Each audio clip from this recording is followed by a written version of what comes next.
an incredible run over the past several months. He's been in the spotlight for a while. Kano is a player who, clearly has been very successful. He's here playing for the BlizzCon spot, but he's not a player who many people have really had the chance to see play in the Western scene. Yeah, that's right. That's what he's here for, right? I mean, this is the biggest stage. You're paying for $250,000, and everybody's looking at you. So whether you do good or bad, whatever your decisions are, it's going to be magnified like 100 times fold. Well, I think he's off to a really good start. Being able to go into the winner's match of Group A here, he's one step away from going to the round of 8 and essentially doubling up the money, right? Because the whole point in BlizzCon is you ascend the ladder of how you finish, but you also keep doubling in prize pool till you get to $100,000 effectively. And then you're going to be able to be the world champion. That's what we're going to be able to find out who is going to the main stage for BlizzCon in the round of 8. It's Druid versus Warrior to start things off. But again, this is not the Warrior that you're probably expecting. It's the Patron Warrior coming out from Thijs. Yeah. Despite the change to Warsong Commander, Thijs, as well as Osaka, chose to run the Patron Warrior deck. It's much less of a single turn combo kill deck, because it doesn't include Warsong Commander anymore. But in this matchup, it operates much the same way. The goal of the deck here is to use the card Grim Patron itself and generate a large board that's very difficult for the Druids to deal with. Which actually makes the game more interactive, right? I mean, before... And more fun. Yeah, Patron would just play everything from their hand and just kill. But now, Druids, for example, Kano can see a board full of Patrons and see if he can sort out a situation where he can deal with all these creatures.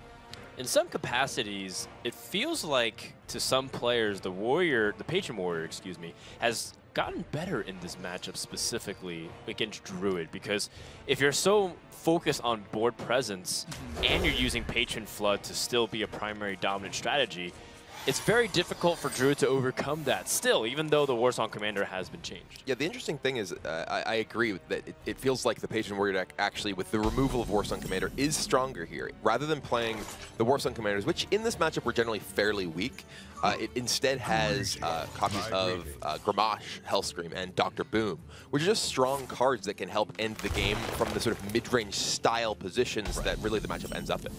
Yeah, I can feel that, because with the Warsong Commander, the way the Patron Warrior felt the most consistent was gravitating towards that one-turn kill a lot of the times. And against specific matchups, you had to revise that often, but every card fed into that ideology, right? You had the 2 unstable ghouls, the 2 slams, the 2 cycles of everything like that. But now it's more of a lot of one-ofs. You know, 1 unstable ghoul, 1 Taskmaster, 1 slam. It keeps you very versatile, but you still keep that board-centric approach. Well, Thijs chooses to coin on Acolyte since he has another one in his hand, and this Keeper's going to come down, and it's going to work really well since Thijs cannot actually play the Despite since he used the coin for the Acolyte. Yeah, Thijs still has the second Acolyte he can choose to play this turn. I imagine we'll likely see that come down. Even if he just gets 2 cards from the Acolyte and it does a small amount of incremental damage, it'll still be worth the cost to him. Yeah, that's right. And, you know, in the end, it makes up for the other lack of draw from the Acolyte. And again, the whole point is that he just continues to answer the Druid threats and not fall too far behind on the board here. There's Frothing Berserker. Frothing Berserker is a card that a number of players actually removed from the sort of new school Patron Warrior decks. Frothing Berserker previously was extremely powerful in combination with Warsong Commander to deal a lot of damage in a single turn, but it's still just a good threat. And this is actually a matchup where Frothing Berserker would often come down early, even in the combo-centric version of Patron Warrior, just because it's a strong threat that can require a response quickly. Yeah, I wonder if there's another deck that can actually utilize the spell charge to just give Frothing Berserker charge anyways, because it's cost 3 mana, right? It's the exact same thing as the Warsong Commander would have done. It's true, although I feel like if you're going to be spending a 3-mana minion that wants charge, it most likely would be the Raging War, given that you have a lot of ways to double dip the damage. So it's like playing 2 Frothing Berserkers. And this is a strong play from Kano here, even though Thijs does have the Death Spite to immediately remove Emperor Tharson. He has a hand full of powerful spells he's able to reduce. This is interesting development indeed, because now with the Dread Corsair, Thijs has not only removal options, but ways to draw a lot of cards and get minions on the board. Definitely wants to calculate whether he wants to use the Battle Rage first to fish out more options, or he can just clear the board here as well, right? Both Acolytes hit the Keeper, and the whirlwind effects will, you know, effectively clear the board. Now you do want to play the Dread Corsair before you use the weapon, of course. Right. Frothing Berserker, Dread Corsair. You can swing with the weapon and then Battle Rage for 4 more cards. Yeah, Battle Rage has always been one of the most powerful cards in the Patron Warrior deck, whether the previous combo version and now in this deck. Just the ability to reload so quickly and so many cards at once is extremely powerful. And it may seem like, you know, damaging your minions here is generally something of a drawback, but when not only are you getting the triggers from Frothing Berserker, you're also just drawing 4 new cards. It's really, really powerful.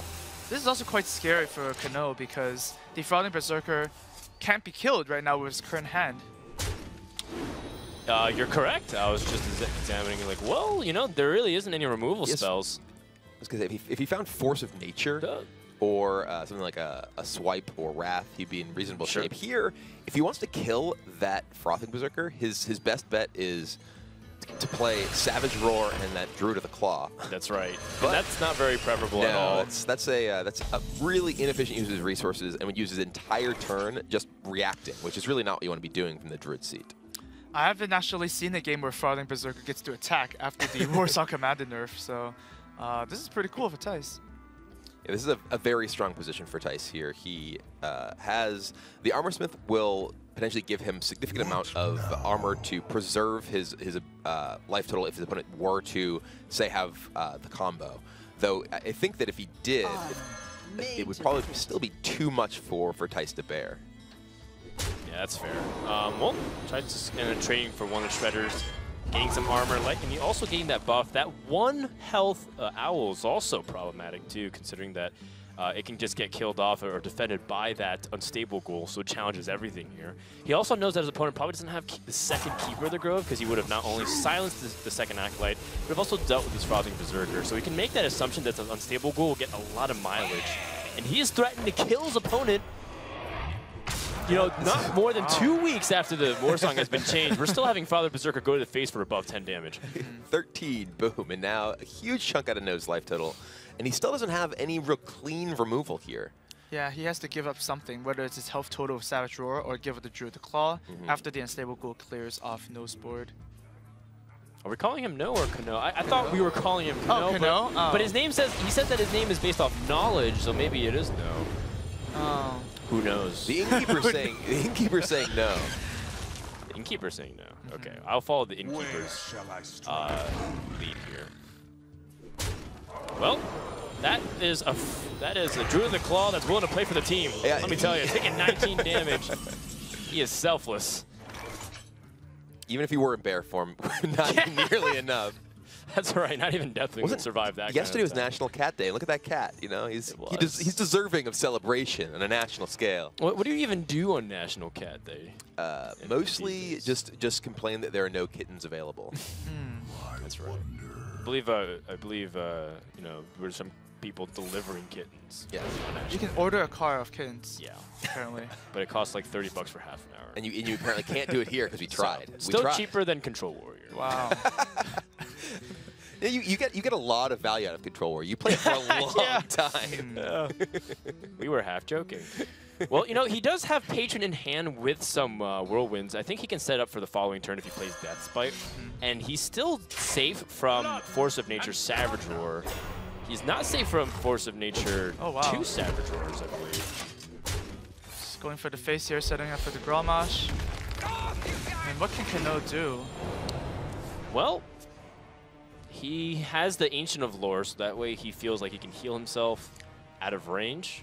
But that's actually not quite out of range, I believe. He can go to 14, 15 with the hero power effectively if he does clear the Dread Corsair, but there's still both that Armorsmith and the Grom. Right.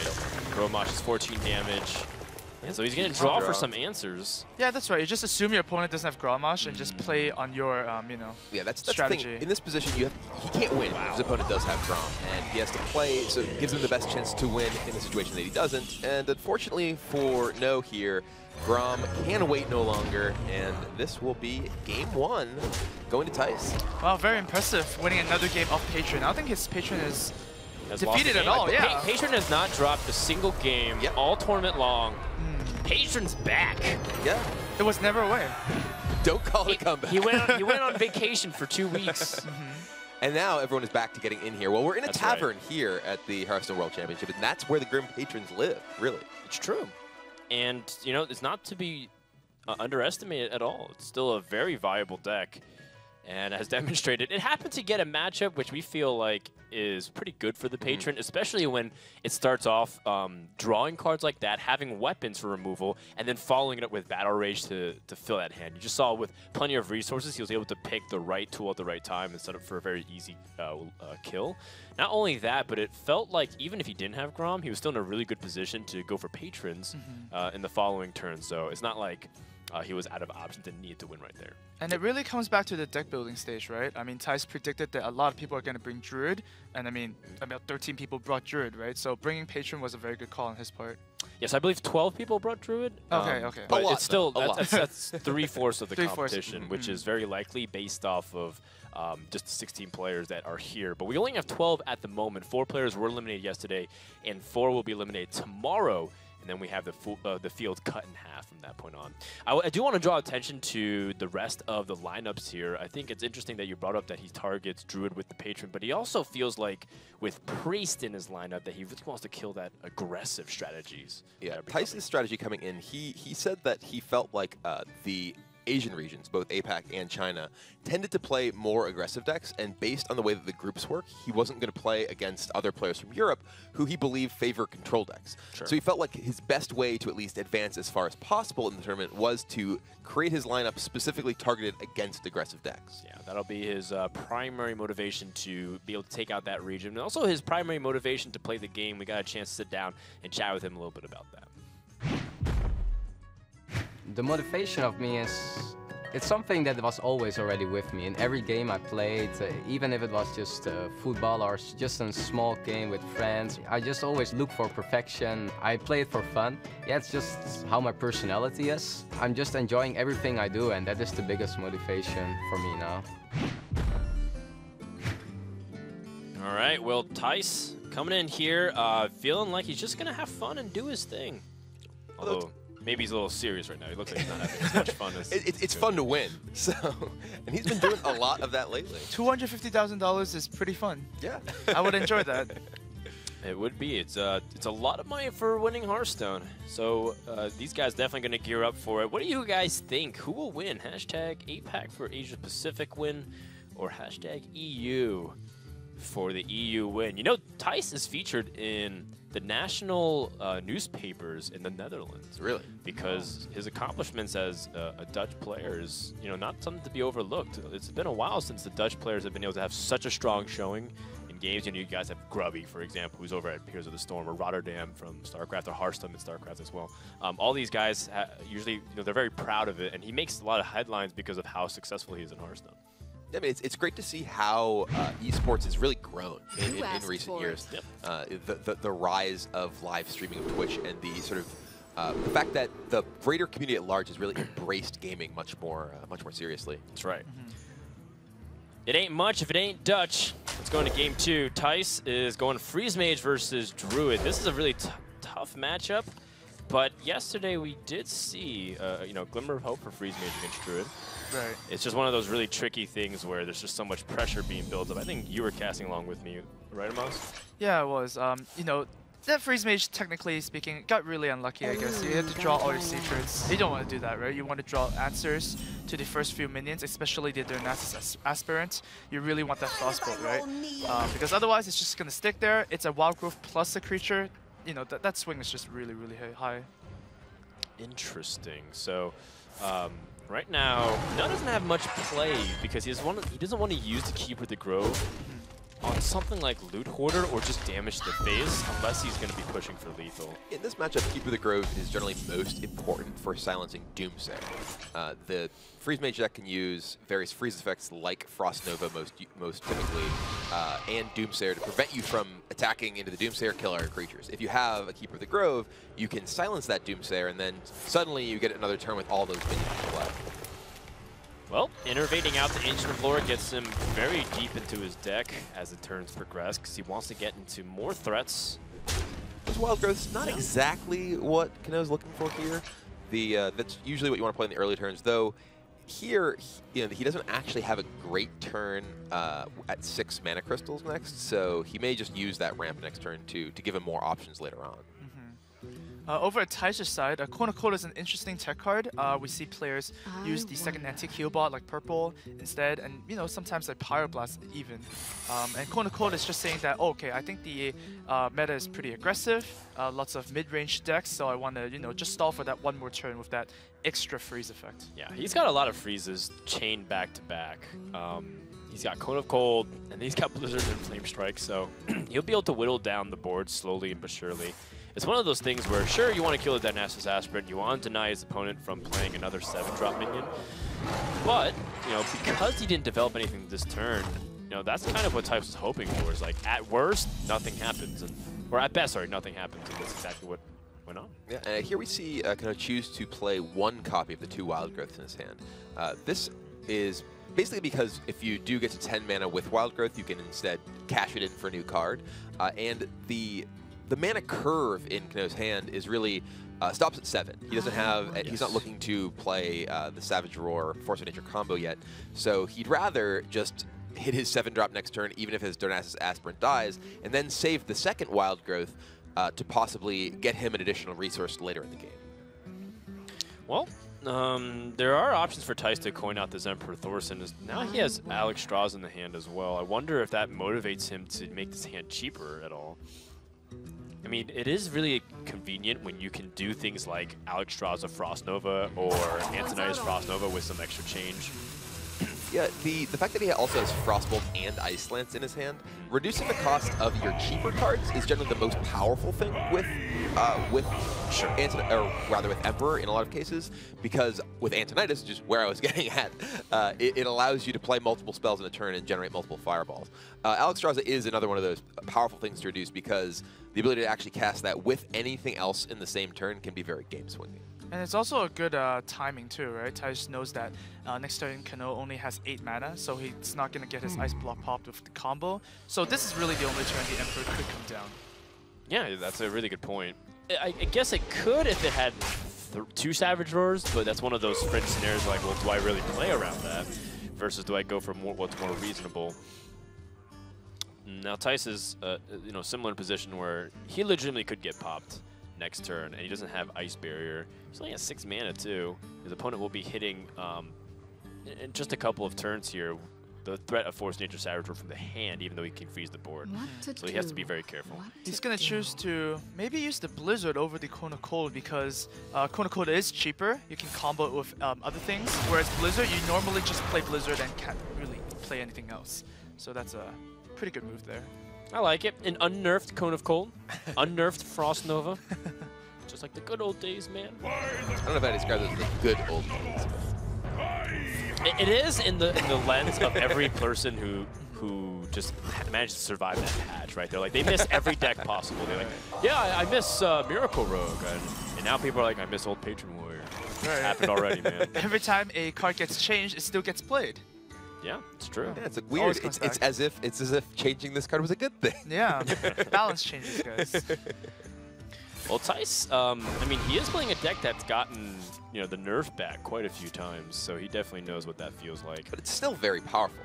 Freeze Mage has been a deck that has had a good amount of success in this tournament. We did see, I believe Oskaka was playing Freeze Mage as well and also advanced. Yeah. Well, this is unfortunate for Thijs. He can't kill the Emperor Thorson, which is going to make things really cheap.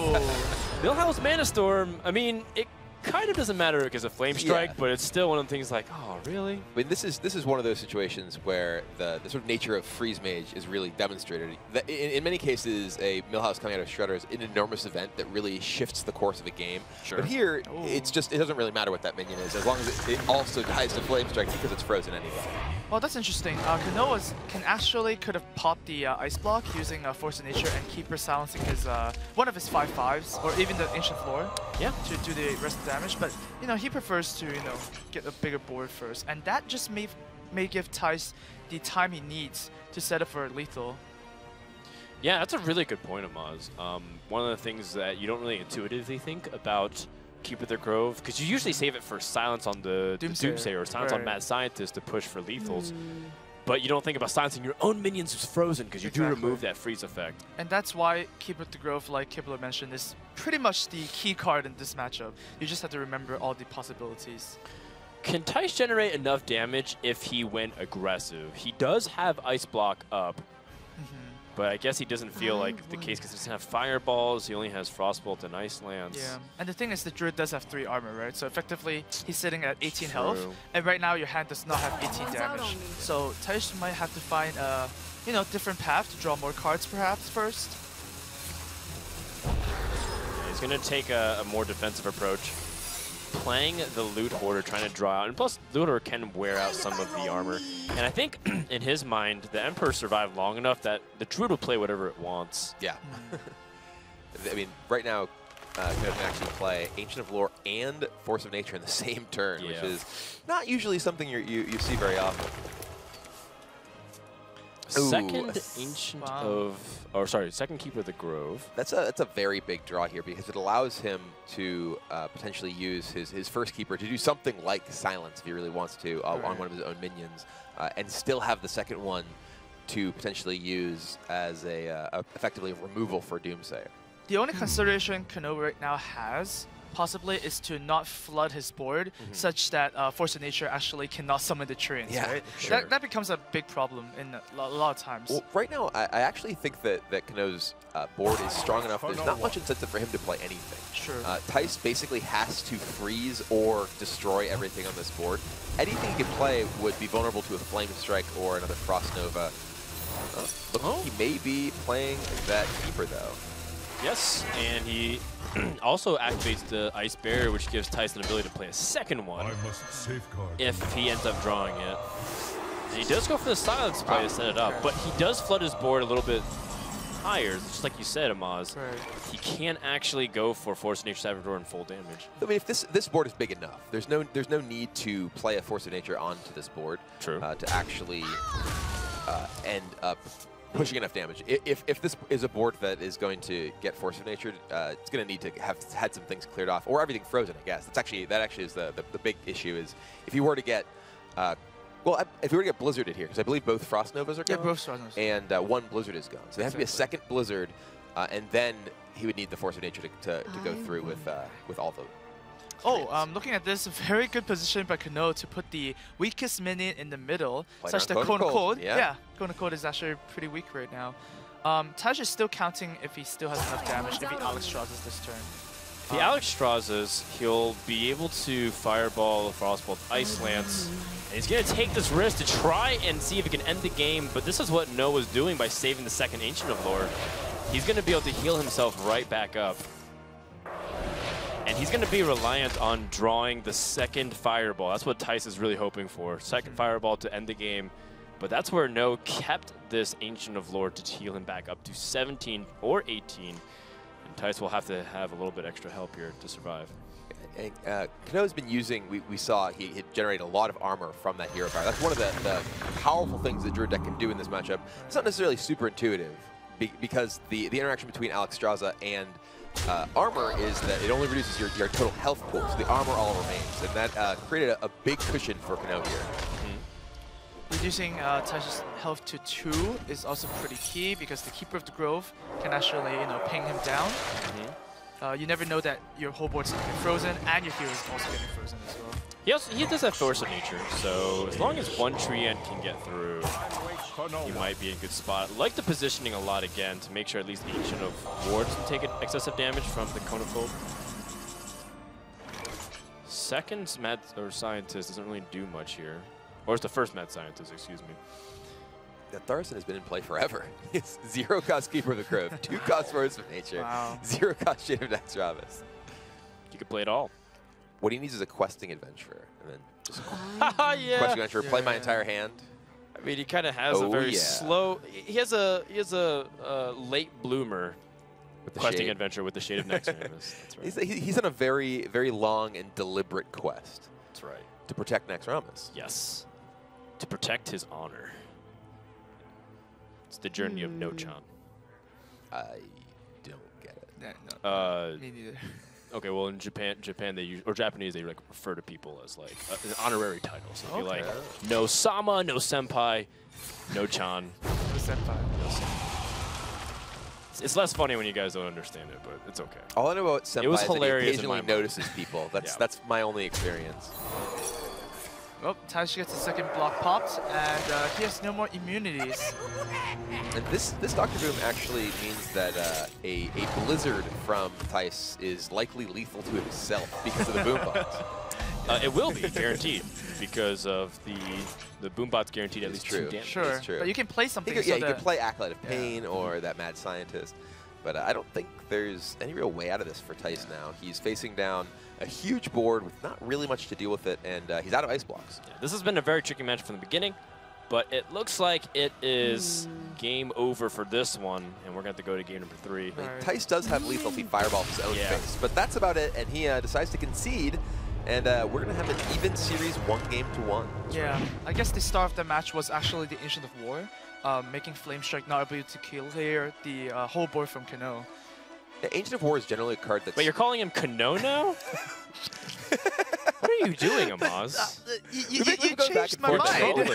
We've all You are trolling so the hard. Innkeeper and each other, we're all just confusing everyone.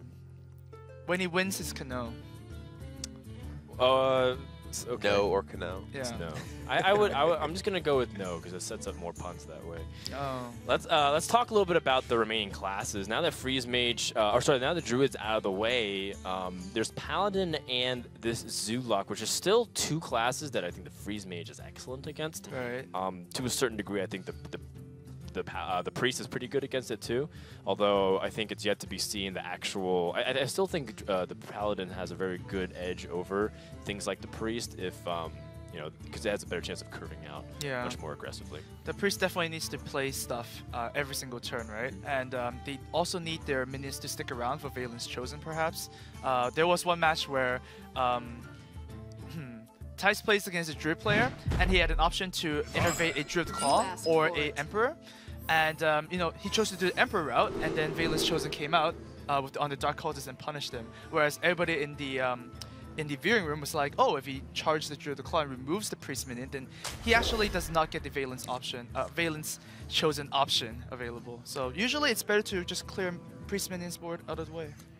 Well, it's certainly easier decision when you do have full information that Oh, there that's is a true. Yeah, of course. Right. Yeah. Okay, so we're being told that it's Kano, Okay. The although Innkeeper the is really Innkeeper confusing us. says no.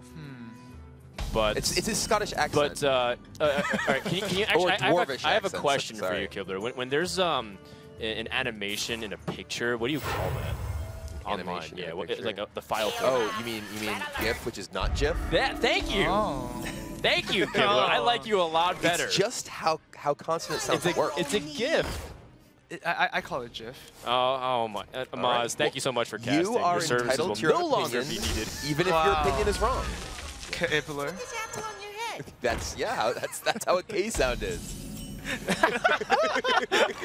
Get wrecked. Well, Kano plays the Shield and Minibot and the Knife Juggler in sequence because he wants the Minibot to stick around. It's higher chance that it'll survive because of Divine Shield. That is general sequencing. And if it does survive the Knife Juggler, it will get some bonus attack from the Muscle for Battle. And this is the sort of draw that Paladin deck really needs in order to put enough pressure on Freeze Mage early on. Freeze Mage is very, very strong if it does get to the late game. The Paladin deck doesn't really have much direct damage. Necessarily great ways to deal with Doomsayer, so it needs to get in a lot of damage early.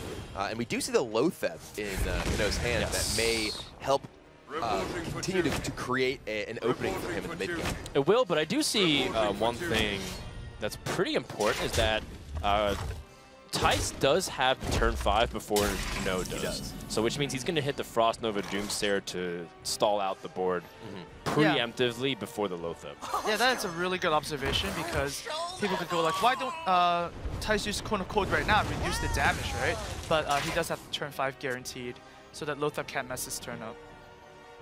Though Kano does have Pilot Shredder he can play this turn, which would give him a minion left on the board after the Doomsayer. It's one of the powerful things about the Death Rattle minions in this sort of matchup, or That's any right. matchup really. Are we confusing things, by the way, that maybe Kano is playing mid-range Oh, he is. Paladin. Yeah, he is certainly Okay. playing mid-range Paladin. Right. I was under the impression he was in the Secrets Paladin, but I must be misremembering. I mean, he did have a very aggressive start that is a bit more typical for the Secret Paladin deck. Right. But that Harrison Jones, that Murloc Knight, those are mid-range cards. And we do have a lot of Paladins in this World Championships. Yeah, it So is a it's class. alright. It is a class that has a lot of diversity in terms of the particular strategic direction that players have taken. That lay on hands is actually a pretty significant draw for Kano. It's not necessarily important right now, but as they get to the late game, it's one of the ways that the Paladin can answer the Alexstrasza burst damage combo. Yeah, it's dependent on another thing too, is that your opponent, that you have a board that lay on hands will stall for, because the Paladin, some of the dangers is that not only are you unable to really like finish the game with damage, but sometimes you can't heal out of range, and lay on hands is really important for that. That cut burst is a very interesting pickup from the Shredder here. Whoa, it actually enables Dr. Boom this turn. That's really Oh. good. He gets a coin and he can just coin out Dr. Boom. Not bad. You Thijs, see a little nod smile from Thijs here. He's played 2 coins this game. Yeah. He's rich. You might have $100,000. Sorry, I meant to say 100,000 coins. but- $100,000. But that's not coins. actually how many coins. Well, you oh, could- okay, you there can it get- is. you can There's a get, dollar silver coin. dollars. Yeah, so thank you for backing me up here. Yeah, you Trevor. know they exist. You're a great support. If you're in a lot of other countries, most of their smaller denomination great. currency pieces are actually coins. All right, well, I will play Overwatch with you. You're a great support, man. I am not in Overwatch man. though. I'm real bad at that game. All right. This is kind of an awkward spot for Thijs. He can try to say Cone of Cold Doomsayer, but this is a point in the game where you're not expecting to be facing down this much of a threat.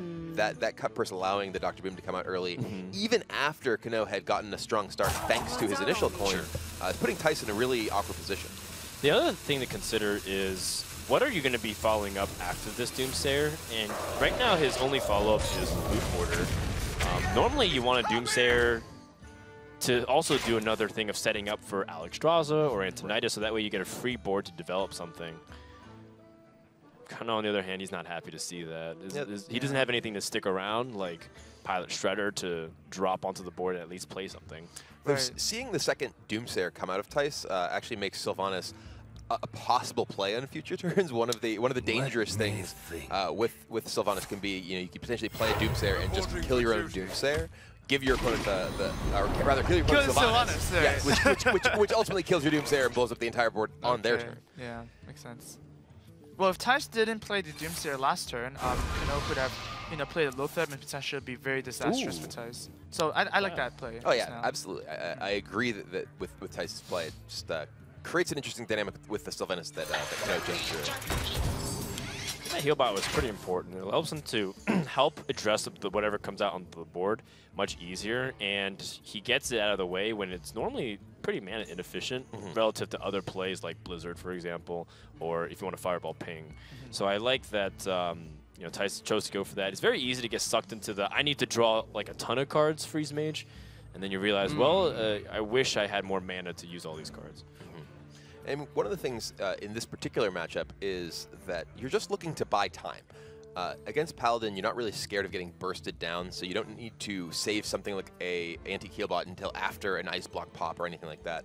Paladin just does its damage in these increments, normally through minion combat on its turn. So this just will buy Thijs the time he needs to find the key cards to actually get his damage combo. Yeah. So over at Kano's side, he wants to figure out a way to put the most pressure on the board, such that Thijs does not have that time.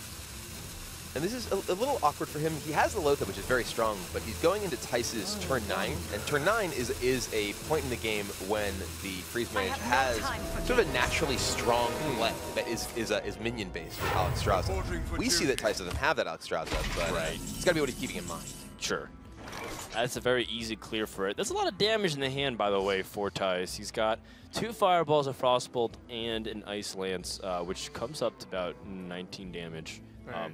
Assuming you just play that and not ping. So if he can get Alexstrasza, the pain train will start coming, right? It'll be really difficult for the Paladin to constantly stop it, but he's got 2 of the best in-stopping that with Lotheb and Leonine. And this is when the freeze mage is just attacking your face with minions. It's a very strange position to be in. Right. And you have to be kind of afraid. You know, okay, well, how much damage can they really do next turn?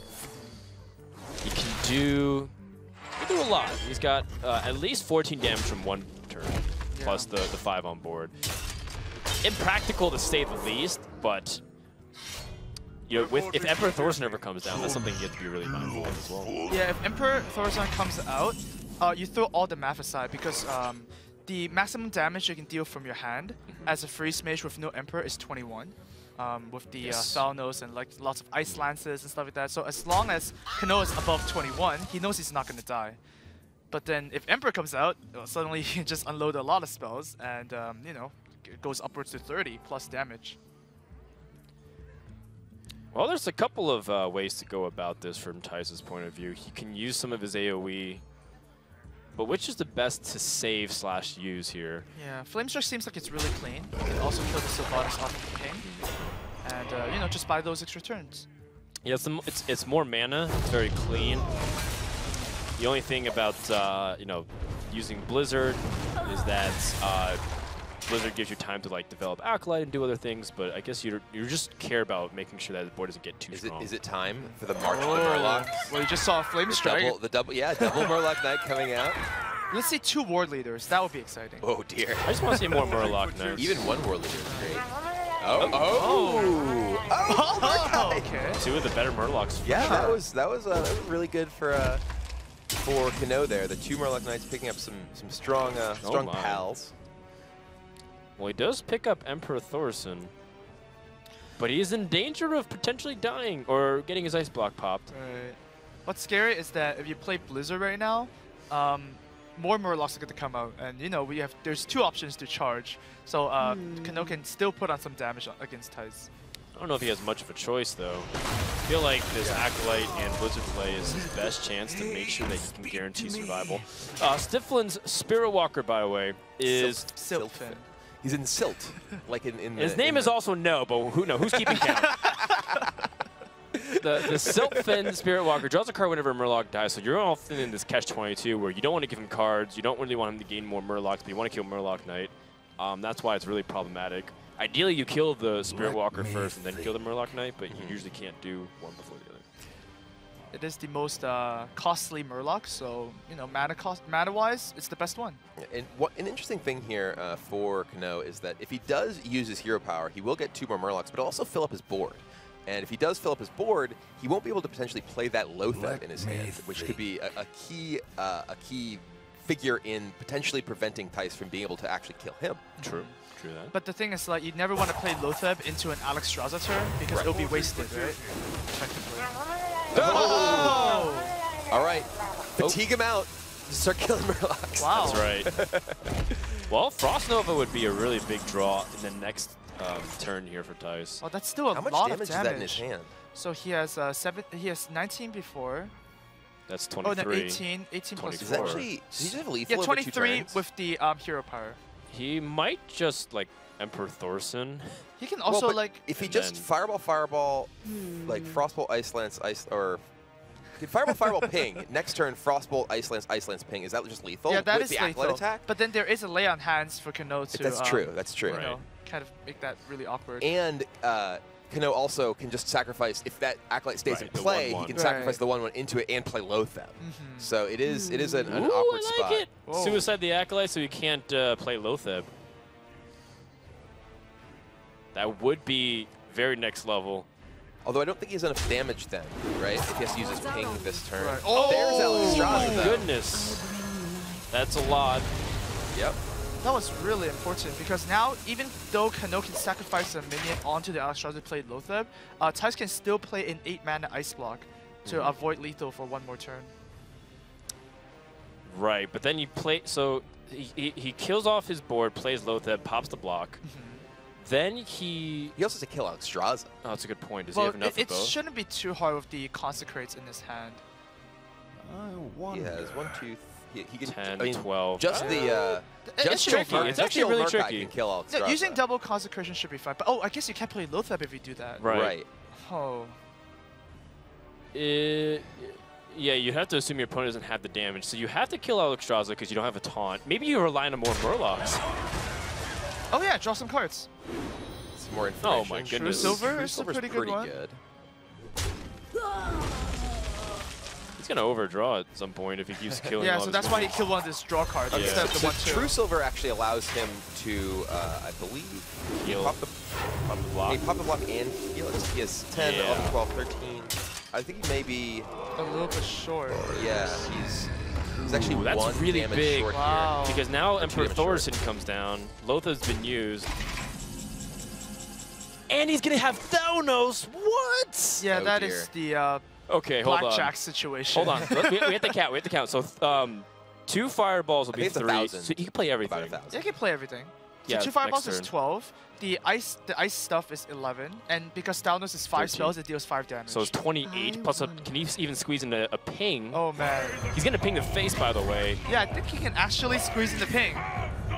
And Kano-chan will be going up to 26. With the land hands. That and is gonna the be attack. plenty for Thijs, unless there is a secret wild card that we're not anticipating off the top of the deck here for the Paladin. Rolf Bound Shield. I mean, Rolf. Both Ram Shield Yeah, that one. or Kazan great. Mystic. Kazan Mystic would be really, really good. So did he? I'm just trying to figure out if Kano could have popped the block last turn as well, which would have prevented this. I think he had to make a choice, either pop the block or kill Alexstrasza. Did he not have enough damage to do both? And play Lothar at the same And time. play There's Lothar. just so Right. many things he needs to do just then.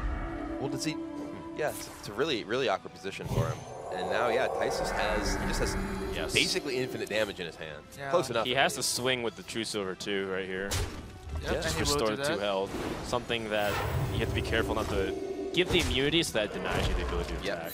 And once again, once you play Emperor, you throw all the math aside. This is way more than the possible 21 damage. Yes. And wow, that was enough. He's got enough damage, by the way. I think it's actually he just has like 28. Is it? Yeah, it's he's got 28. 28. And I think he can also squeeze in a ping, maybe. Yeah. It's so insane. It's So like he has 29. And it takes a 6-card combination to do it, by the way. Thijs is going to take a 2-1 lead, getting 1 game away from going to the round of 8. Wow. You see Kano just sort of shaking his head there. Really? All of that? All right. I guess I'm dead. Yeah, but there's how many cards are even left in the Freeze Mage's deck? It's actually yeah, more he's- likely he has some of these Yeah. cards. And this is a big part of the reason why Freeze Mage is generally considered such a favorite over mid-range Paladin.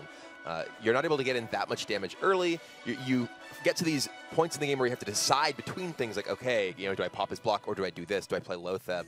And you can't do it all. You only have so much mana. But if you have Emperor Thorson, you can do a lot more with your mana, as Thijs just showed. Yeah, looking back, the Alexstrasza draw was really, really was huge. fortunate It was really for Thijs. huge. He needed that exactly at that moment. Maybe like 1 or 2 turns later, the board would have been much different. Right, he had to choose between Alexstrasza and something else. Exactly. Which would have been too slow relative to how much damage he wanted to do. Yeah, Kano had some excellent excellent recruits off his Murloc Knight, but the Alexstrasza was enough to turn it around. All right.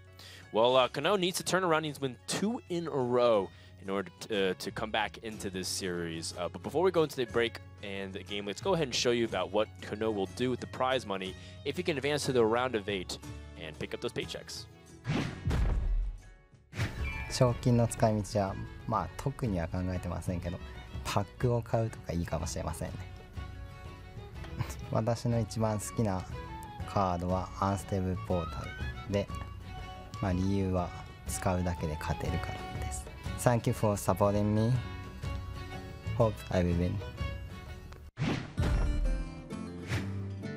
That's right, he might be able to even afford a full collection, as the rumor goes, if he wins BlizzCon. Hey, who needs gold a full control warrior. golden collection? But that's usually what you imply when you say full collection. Right, but who needs a full collection when you have Golden Unstable Portal? Yeah, That's like you every True. card in this game. You have could be a full anything. collection. Yeah, that's true. Could be And Golden then- Deathwing. who And then looks for awesome, by spells, the way. just have a right. Golden Spellslinger. Yeah. Well, whenever I craft gold cards, if I have a deck, I want to get gold cards for the deck. Okay. Any card that I have in the deck that produces other cards, I right. craft first. It's just Murloc higher. Knight, It's higher value. Thought So you get Steal. the gold card, and then you get the other gold cards that card produces. Ysera, Chromagus, mostly because they're dragons. And Okay. dragons appreciate gold. They There it hoard. is. That's true. That's But true. they also produce other cards. Very thematic there. Also, I really like Blingtron, because even if you have a regular Blingtron... Well, it's also just a pro. It's true. Blingtron. But Blingtron... Should actually even only if have a it's, golden version. Even if it's not golden, it creates golden weapons. That's true. Really? Yeah. Oh, I didn't even know that. Because Bling it's a is in the name. Blingtron. Now I get it. Or There a it is. Blingtron. Well, that is thematically appropriate. They got to it first. But Wow, that is quite the early game hand for Okay. Thijs. Almost as board dominant as it gets. Yeah. The one thing is that he doesn't have a second dragon for Twilight Whelp to be benefiting off of it, but it's okay. He can hold on to that and be a trigger for Twilight Guardian or Wormwood Agent. Right. and when we first saw Thijs play the other day, we commented on the fact that he does have Zombie Chow in his Dragon Priest deck. Dragon Priest is a deck that already pretty heavily punishes aggressive strategies because of how many high value minions it has at each drop. And Thijs has even included the Zombie Chow for additional early game. Yeah. At first, I actually thought Thijs cut off the Northshire Cleric because he does run a lot of one-drops, right? But I guess like the Northshire Cleric just gives so much value in terms of like refilling cards. Yes. Otherwise, the Dragon Priest, they don't run Thought Steal, so they have to have some way of cycling for more cards. So I have a question. If Thijs chooses to be pretty greedy, like playing double Northshire, do you think Kano would consider playing like Equality on that Yeah, board just to absolutely. like deny any card draw? Absolutely. I think that's a great punish for the double Northshire Cleric because there isn't any health to heal if minions are at 1 health. Yeah. See if he decides to do that. And that could be one of the factors that just would Is someone be able to injured? help him win the game. Although Thijs looks like he's just deciding whether or not he wants to go for 1 Northshire or 2. Oh, I like that. So that way the second one is a surprise element Yeah. of Not- playing out turn 3 and healing. Not to mention, you can do that. I actually turn think three. that it may be correct for, although he did just pick up another Peacekeeper, I was going to say, even on this board, just playing Equality, because Equality reduces all these minions' health to 1, then the Muster for Battle weapon alone can help pick them off, and the recruits themselves won't be vulnerable to just getting picked off and healing. It is still vulnerable to Valence Chosen, It's true. That's true. or even something that taunts it, like Wormrest Agent if he picked it up. But Okay. he would have played it at least probably on turn 2 if that was the case. Oh, no, let's go ahead and go ahead with Oh, Monster. Well, man. this is going to end very badly for Yes. Kano here. He is going to lose all of his minions, probably. It gets answered by the and board, Yeah. and a his Shredder's going second to get zombie contested. Thijs he is not messing around. He does not want to die to Leper Nose. 6/1 drops. Yeah. And one of the weaknesses of Priest is the early game, right? So there you go. Lots of 1-drops. Also makes Valence Chosen that much more consistent.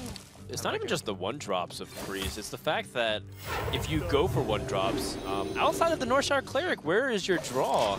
That's true. I guess he does have Azure Drake, but it's like refilling the hand here while having that board is such a big difference. Like, look at the fact that they have almost the same amount of cards, but one person has 4 minions on board that draws even more cards. And here, this is just still in a tremendous position for Thijs here, even with that Shredder coming down. Yeah, these has- Northshire Clerics have been Arcane Intellects, basically, just drawing 2 cards on this turn afterwards.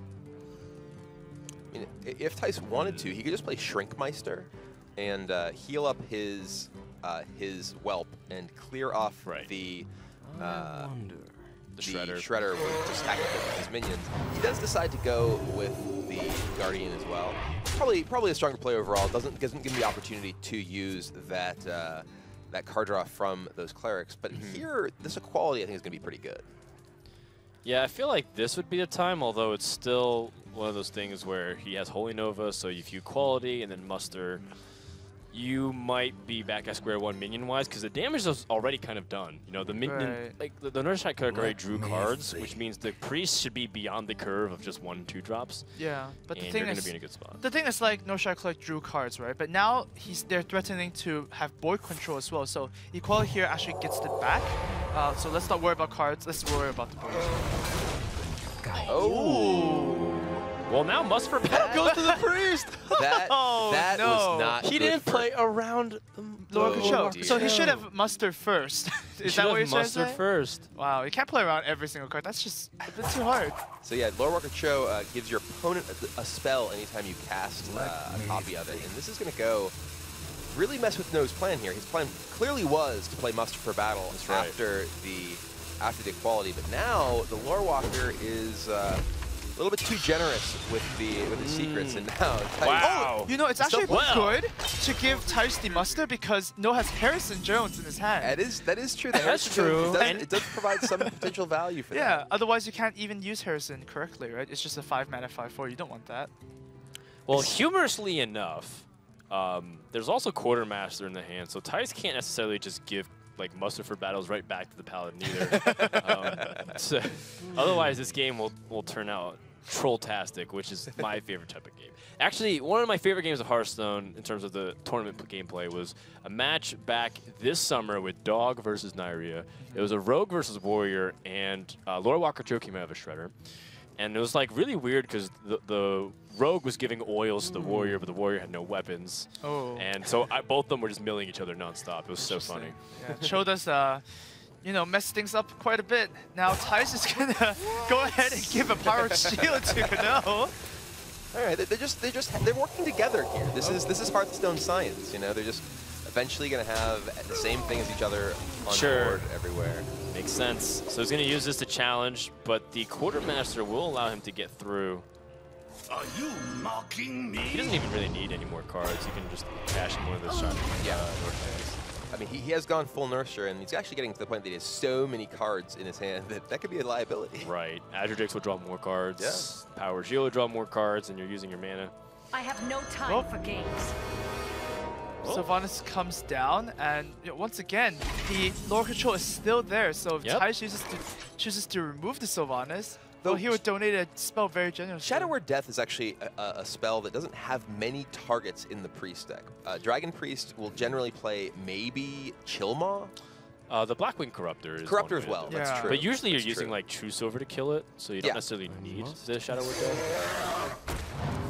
But it is a luxury item. There's a target. Speaking of targets for Shadow Word Death, there's Dr. Boom. That's not a typical inclusion in the Dragon Priest decks. Something to consider too is that No would love to use like fast clears to do something, but again, Lord Walker Cho is on his side. Therefore, he can't kill Lord Walker Cho, and that's what makes it really annoying. It's like your opponent can choose any time to kill it so he can play his spells, but you generally can't unless you play adjacent buff minions or some kind of target buff like Shadow Tongue. Let me think. And you usually don't have that plan when it comes up to Shredder. No, not really. Yeah, Lord Walker Cho definitely leads to some interesting games here. Both players kind of having to debate, you know, is it worth it for me to give my opponent some additional resources? Oh, it's really cool that if Kano actually chooses to Consecrate and Power Shield, that Thijs would just lose a card. Yeah, He doesn't he have enough would hand space. deny him a draw, but he'd also give him more resources. Right. Which is what you don't want to do as a priest. Plus, you're giving him consecration. That's like one of the best that you can ask for. There is that Blackwing Corruptor we were just talking about. Wow. So that he can just clear almost everything, right? He can kill off the Norsh. Oh no, you can't kill off everything though. But he can get around Sylvanas. Yeah. So he suicides both of his Azure Drake and his Zombie Chow. His Zombie Chow, for example, but he first kills off his Northshire. Onto the the Peacekeeper. Peacekeeper. Yeah, sorry. That's a hard name. This is a very complicated board state, so we're just Yeah. trying to fuss over words here. It looks like Thijs may be choosing not to deal with Sylvanas this turn. He could go for a board flood, and Sylvanas gets very weak. Steal no matter what. I mean, think about it. If he steals any of these, it's not really going to be that beneficial outside the Azure Drake. Yeah, it looks like he is, in fact, choosing to get rid of Sylvanas, giving nothing because all of his minions are dead. Then here comes the Doctor. Yep, Dr. Boom. And then he's got Blackwing Corruptor to follow up and pick off whatever the Boombots don't. Amusingly, this is an opportunity for Kano to potentially get that Lord Walker Cho killed with the Boombots. Oh, yeah, you're right. But yeah, at this point, I guess he really wants to cycle the Power Shield, right? Yeah. Well, he really wants us to kill Cho. Oh. No! Cho will not die. Well, one more time. No! Wow! Cho played Transcendence. You know, yeah. he can't be hit. Floating on the clouds.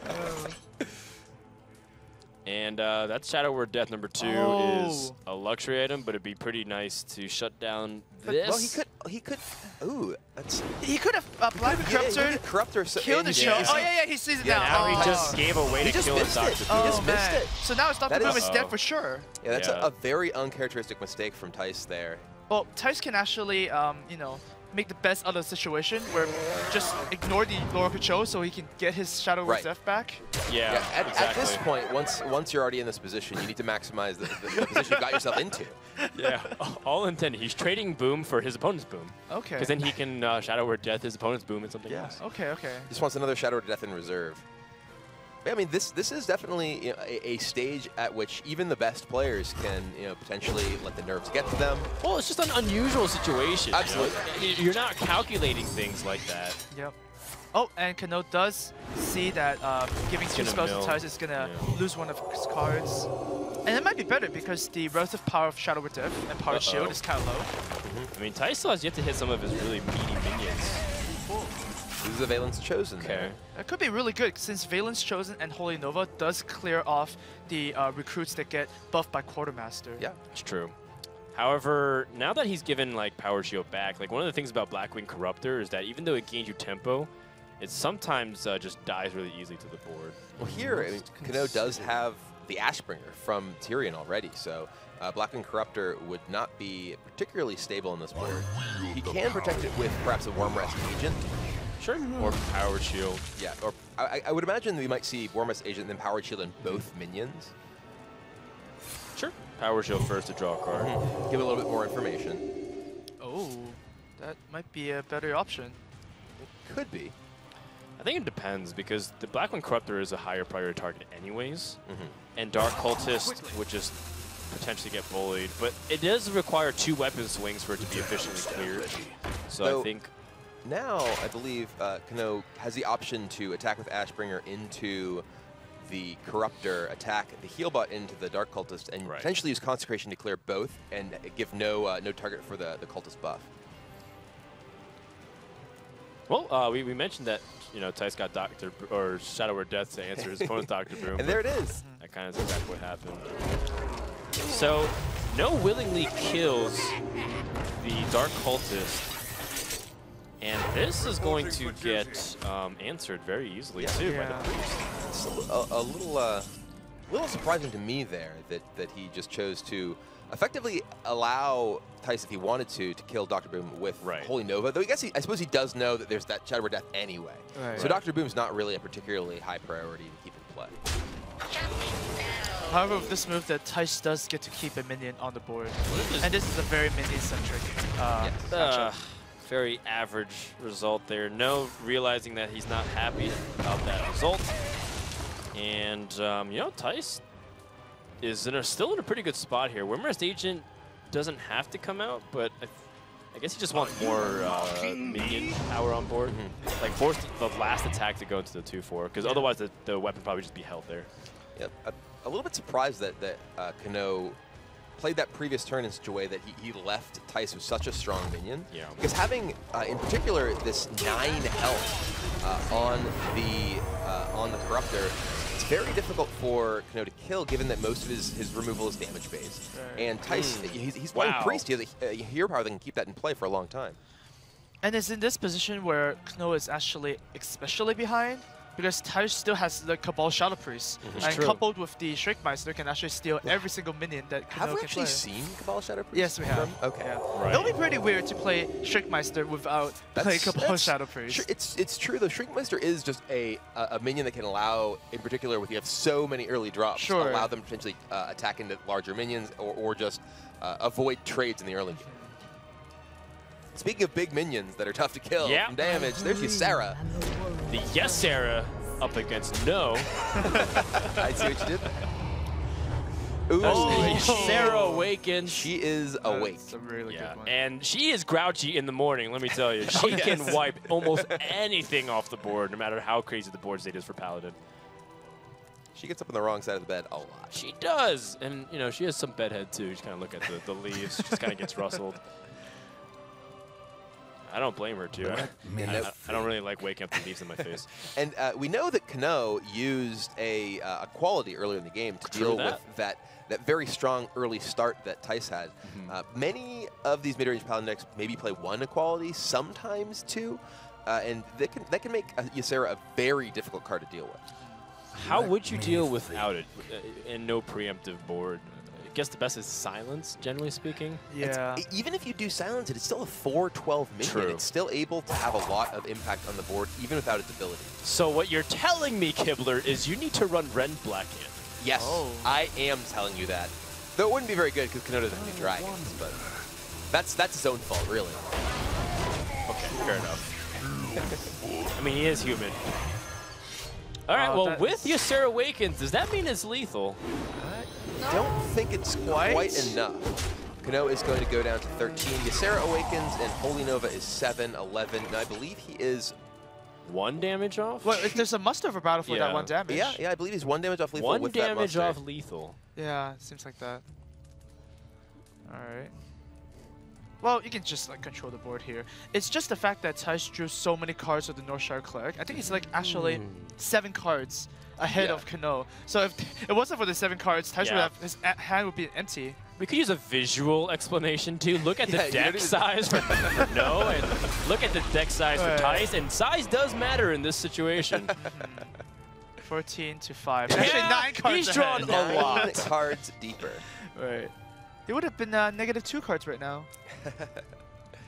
All right, well, Thijs, I mean, he's just thinking about what's the best possible way. Unless, I mean, the way he's sequencing it is as if he believes he has kind of lethal, but he's just going to be so close because he can attack with the muster for battle anyways and have that weapon. Even in the worst case scenario where his opponent has like the quality consecrate, he can still get past it. Yeah, this sets up Kano to need to have a way to stop a pretty big board, and that's a way to get past just about anything. Murloc Knight, probably not the savior right now. Don't think 2020 Murloc is in the game yet. And even if there was, 2020 Murloc. With charge. And Probably coming next expansion, but that's going to wrap it up. Thijs goes to the round of 8, taking out Japan's No, and says, this is my time. I am going to continue to live up to being the EU champion. You see a very satisfied fist pump there from Thijs. Definitely excited to move on to the main stage at BlizzCon next weekend. The first person to advance as well, too. Yeah. And the winning streak continues. Thijs, going into BlizzCon, has had one of the highest win streaks and highest win percentages of any player of all time. In the past 2-3 tournaments, he's dropped like 1 or 2 series total. And he's been, and that carries over to August. So this guy is on an unbelievable streak of consistency, even though, yeah, there's a couple missteps like, you know, the Shadow Word Death play. I really love the strategy and the execution from Thijs. I mean, he's been doing remarkably well. You know, his team was the winner of the Archon Team League Championship, and then he individually won the European Championship and came here along with his teammate, Life Coach. So clearly that whole organization doing very well. And to top it all off, he's bringing Priest. That's true. He's doing it with a different lineup. He's doing it with cool plays. I mean, tournament right before BlizzCon 2, he also got second, losing to San Sifka in the finals. I believe he